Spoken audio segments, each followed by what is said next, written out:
El número de coordinación es el número de vecinos equidistantes más próximos a un átomo o ion en una celda unitaria de una estructura cristalina.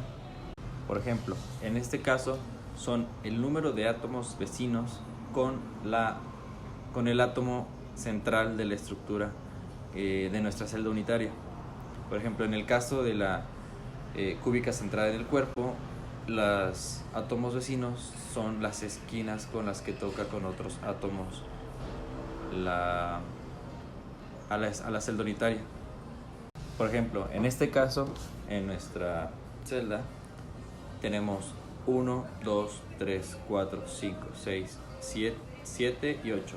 Tenemos 8 átomos que están en contacto con nuestra celda unitaria descentrada en el cuerpo. Y también tenemos de ejemplo que en esta celda unitaria, que es cúbica centrada en las caras, como se muestra aquí sus átomos, tenemos que 1, 2, 3, 4, 5, 6, 7, 8, 9, 10, 11 y 12 átomos son los que tocan a nuestra celda unitaria de cúbica centrada en las caras. A continuación, tenemos una tabla comparativa de los diferentes números de coordinación de las estructuras. Ya hablamos de la cúbica centrada en el cuerpo y la cúbica centrada en las caras.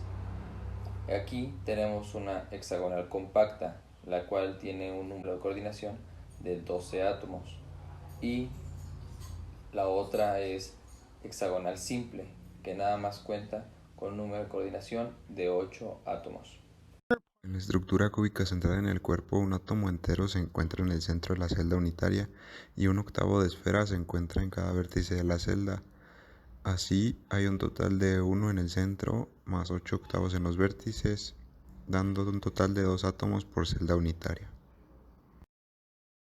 En la estructura cúbica centrada en las caras, los 8 octavos de los vértices cuentan como un átomo y los 6 medios átomos que están sobre las caras del cubo contribuyen con otros 3 átomos, que dan un total de 4 átomos por celda unitaria. En la estructura hexagonal compacta, los 2 medios átomos que están en el centro de las bases cuentan como un átomo. Además, los 12 sextos de los vértices del prisma contribuyen con otros 2 átomos, y los 3 átomos en la capa intermedia de la estructura dan un total de 6 átomos por celda unitaria. Finalmente, la estructura hexagonal simple cuenta únicamente con los 2 medios átomos de las bases y los 12 sextos de los vértices del prisma, que contribuyen a un total de 3 átomos por celda unitaria. El factor de empaquetamiento representa la fracción de volumen en una celda que está ocupada por átomo. Este factor es adimensional. Para propósitos prácticos, el factor de empaquetamiento se determina asumiendo que los átomos son esferas rígidas. La fórmula que se ocupa es la siguiente. Como lo podemos observar, requerimos el volumen del átomo y el volumen de la esfera. Para esto se requiere hacer una relación del parámetro de red A sub 0 con respecto al radio del átomo. Relación del parámetro de red con el radio atómico y el factor de empaquetamiento para la estructura cúbica centrada en el cuerpo. Primeramente, utilizaremos el teorema de Pitágoras utilizando los dos parámetros de red como cateto y esta variable denominada diagonal 1 como la hipotenusa, que tomará un valor de raíz de 2 por el parámetro de red. Posteriormente utilizaremos esta variable como cateto y el otro cateto será el parámetro de red.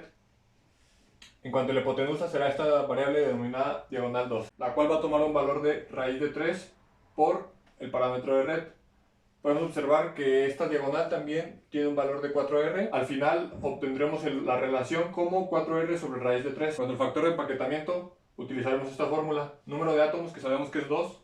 Volumen de un átomo, que lo tomaremos como el volumen de una esfera. Y volumen de la celda será elevar esta relación al cubo para obtener finalmente 0.68. Para la estructura cúbica centrada en las caras utilizaremos más o menos el mismo procedimiento.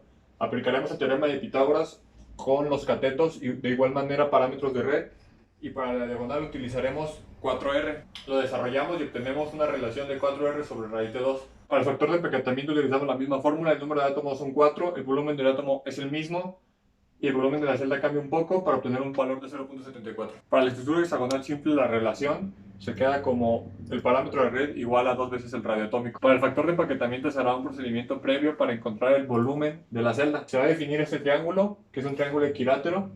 Su altura la denominaremos como h. Esta h tomará el valor de raíz de 3 por el factor de empaquetamiento sobre 2. El área del triángulo será raíz de 3 por el factor de empaquetamiento al cuadrado sobre 4. El área del hexágono será 6 veces el área del triángulo y el volumen finalmente será el área del hexágono por la altura, que en este caso sería el factor de empaquetamiento, que es igual a 2R.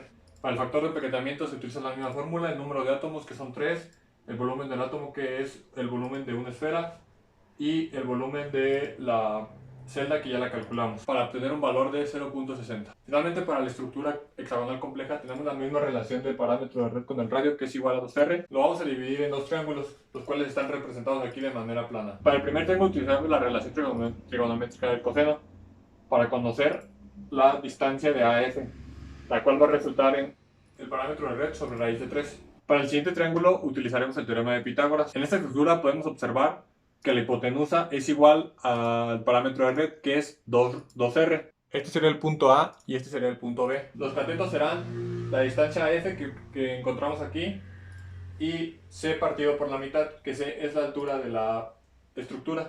Al final encontraremos dos datos. La altura C, que es 2 por raíz de 2 sobre raíz de 3 multiplicado por el parámetro de red, y la división de la altura entre el parámetro de red, que es igual a 1.633. Para el factor de empaquetamiento utilizamos la misma fórmula. El número de átomos son 6, el volumen del átomo es el volumen de una esfera, y para el volumen de la celda utilizamos el mismo procedimiento que utilizamos en la estructura hexagonal simple para obtener un valor de 0.74.